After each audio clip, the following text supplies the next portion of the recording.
ओम जय श्री गणेश, जय श्री गणेश, जय श्री गणेश, जय श्री गणेश। माता दुर्गा की पूजा दो ऋतुओं में किया जाता है। प्रधान रूप से दो ऋतुएं हैं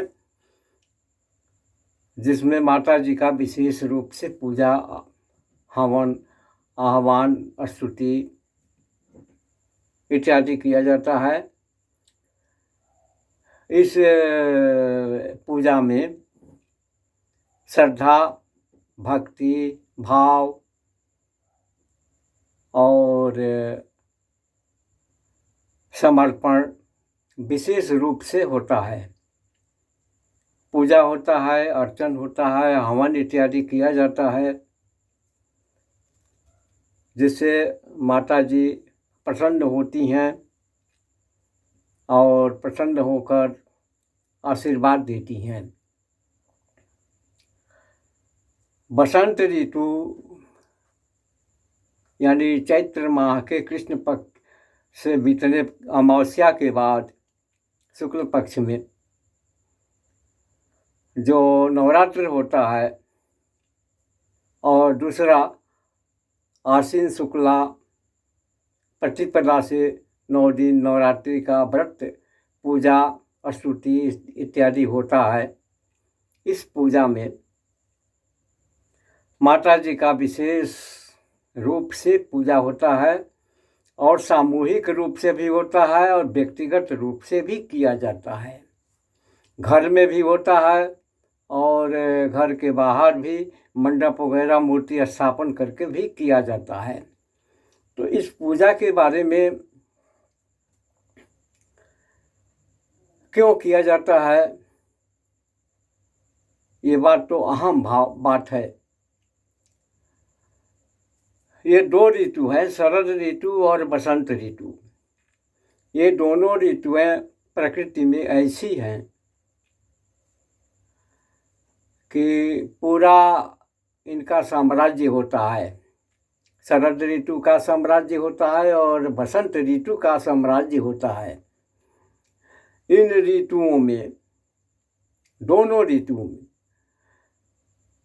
प्रायः प्राणी, पशु, पक्षी, मानव जो भी है, उनको वे क्लेशित हो जाते हैं। वे अधिकतर जो है कि नहीं, शारीरिक कष्ट से घिर जाते हैं। तो कहने का तात्पर्य है कि इन कष्टों से निवृत्ति करने के लिए मानव नवरात्रि का व्रत, पूजा, हवन इत्यादि करते हैं और प्रकृति को शुद्ध करने के लिए कि जन समुदाय, जन समूह जो है कष्ट में न हो, शारीरिक कष्ट न हो। इसमें ऐसा भी होता है कि कोई कोई इस ऋतु में घोर कष्ट में आ जाते हैं और काल कलवित भी हो जाते हैं। तो इससे बचना भी चाहिए। इससे बचने के लिए प्रकृति को शुद्ध रखना जरूरी होता है और स्वयं को, मन के विकारों को भी हटाना जरूरी होता है। वर्ष में 2 बार अपने मन के विकारों को हटाएंगे और विचार शुद्ध रखेंगे तो बहुत प्रकार से क्लेशों का शमन होता है, हो जाएगा। रही बात कि इस पूजा में माता दुर्गा का आवाहन होता है, पूजा होता है, पाठ होता है। तो बहुत से लोग नवरात्र के अवसर पर 9 दिन व्रत करते हैं, 9 रोज तक अखंड दीप दान करते हैं। कोई कोई 9 दिन आहुति देते हैं, कोई 9 दिन पाठ करते हैं, काठ पर सोते हैं, कोई जमीन पर सोता है, अपना श्रद्धा, अपना भाव, अपना विचार लोग अपने आप में रखते हैं और इसको पाठ हैं, माता दुर्गा का पाठ करते हैं। दुर्गा सप्तशती का पाठ करते हैं, कोई काली का पाठ करता है, कोई लक्ष्मी का पाठ करता है। जिसको जो समझ में आता है, जो रुचता है, हैं, जो अच्छा लगता है वो पाठ करते हैं। कोई 9 दिन व्रत करता है, कोई आरंभ प्रतिपदा और नवमी 2 रोज व्रत कर लेते हैं, और कोई व्यक्ति सप्तमी, अष्टमी और नवमी 3 दिन तक व्रत करके 10वीं में भी पारण कर लेते हैं। तो ऐसा है कि अब इसमें जो है कि नहीं, कुमारी पूजा का विशेष महत्व दिया जाता है। कुमारी माता दुर्गा या देवी सर्वभूतेषु शक्ति रूपेण संस्थिता, नमस्तस्यै नमस्तस्यै नमस्तस्यै नमो नमः। ये शक्ति हैं, प्रकृति हैं, इनकी पूजा होती है। दूसरी बात ये होता है कि सप्तशती में लिखते हैं कि विद्या समस्ता स्तव देवी भेदा, स्त्रियः समस्ता सकला जगत्सु, स्त्रियः समस्ता सकला जगत्सु, तो एका पूरयत अम्बयेतत् काटे श्रुति स्तव्य परा परोक्ति। ये माता जी का श्रुति है। कहते हैं कि सारा संसार मातृवत है। इसीलिए पुराणों में, शास्त्रों में भी कहते हैं कि जत्र नार्यस्तु पूज्यन्ते रमन्ते तत्र देवता। नारी माता के रूप में है, नारी बहन के रूप में है, नारी पुत्री के रूप में है, नारी पुत्र वधू के रूप में है,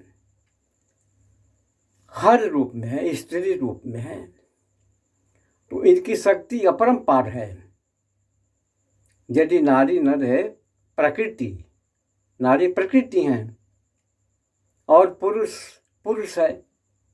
प्रकृति और पुरुष का जो समावेश होता है, इससे प्रकृति का संचार होता है और प्रकृति में डेवलप होता है, यानी बढ़ावा मिलता है। तो कहने का तात्पर्य है कि नारियों का सम्मान होना भी बहुत ज़रूरी है। आप नारी का पूजा कर रहे हैं नवरात्रि में, प्रारंभिक नारी कुमारी पूजा होता है, वो प्रारंभिक नारी है।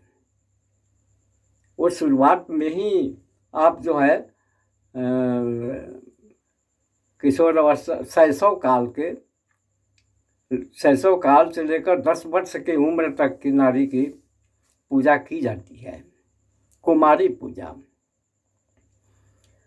पाठ समाप्त हो जाने के बाद कुमारी का पूजा किया जाता है और कुमारी का भोजन, कुमारी का अन्न, वस्त्र दान इत्यादि जो है, जो भी सब पड़ता है किया जाता है।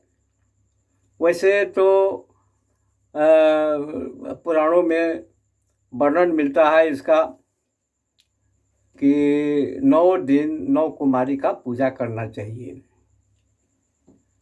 या फिर पहला दिन 1 कुमारी, दूसरे दिन 2 कुमारी, तीसरे दिन 3 कुमारी, चौथे दिन 4 कुमारी, 5वें दिन 5 कुमारी, 6वें दिन 6 कुमारी, 7वें दिन 7 कुमारी, 8वें दिन 8 कुमारी और 9वें दिन 9 कुमारी। नवरात्र पूर्ण हुआ। इसमें कुमारी पूजा जरूरी होता है। अब मान लीजिए कि इतना कुमारी को प्राप्त होना भी बड़ा दुर्लभ होता है, नहीं मिल पाता है। तो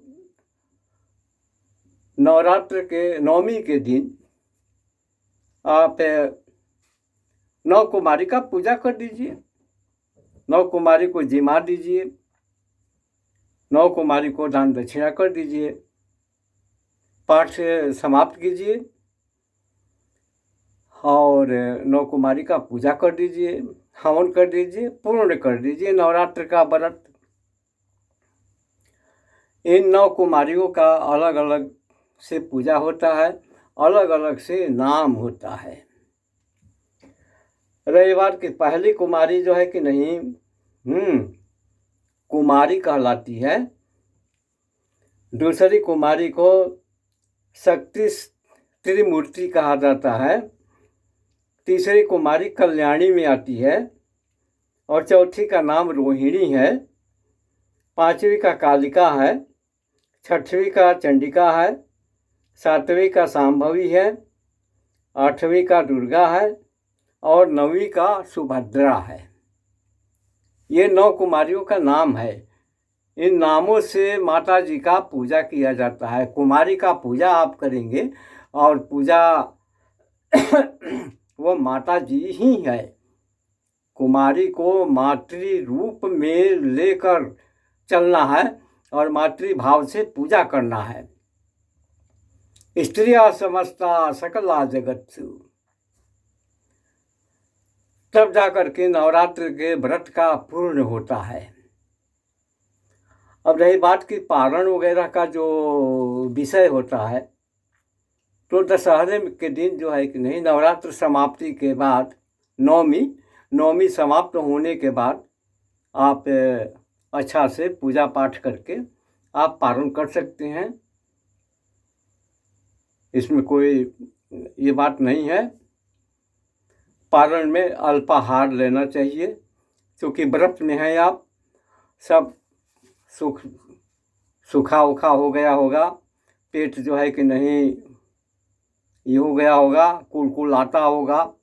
थोड़ा थोड़ा करके आहार लेंगे, गरम दूध से आहार लेंगे ताकि गला कंठ जो है अनुकूल हो जाए, तो पारण आप कर लेंगे। इस पूजा में, नवरात्र के व्रत में संपुट पाठ भी किया जाता है, सादा पाठ भी होता है, दुर्गा सप्तशती का पाठ किया जाता है।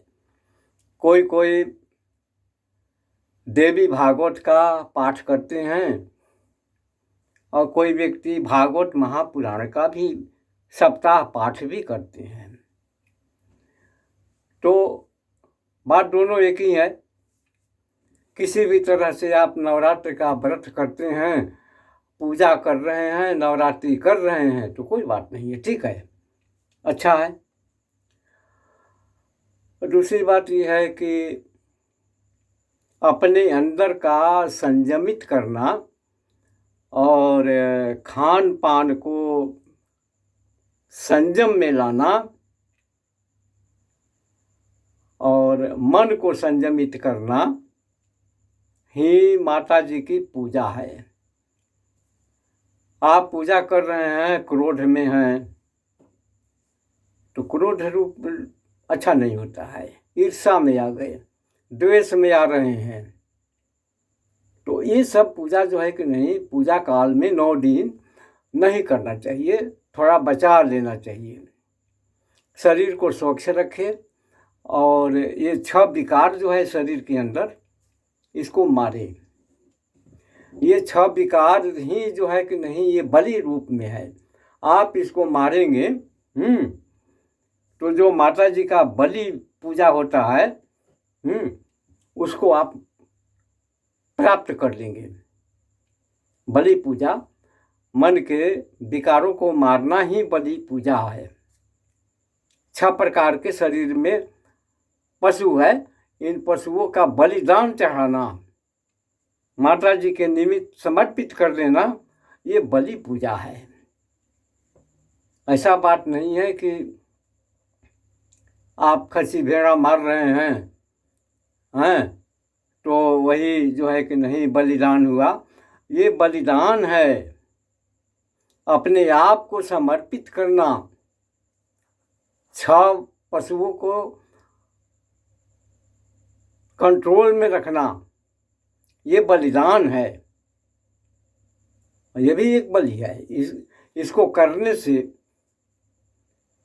पूजा आपका पूर्ण होगा। तो आप जरूर नवरात्र का व्रत करेंगे। और कल नवमी, अभी तो नवमी चल रहा है, अष्टमी तिथि समाप्त हो गया है। या जो भी हो आप पंचांग में दिखवा लेंगे अपने आचार्य से, कल नवमी प्रारंभ हो जाएगा। तो नवरात्र का व्रत अति आवश्यक होता है। वर्ष में 2 बार आता है।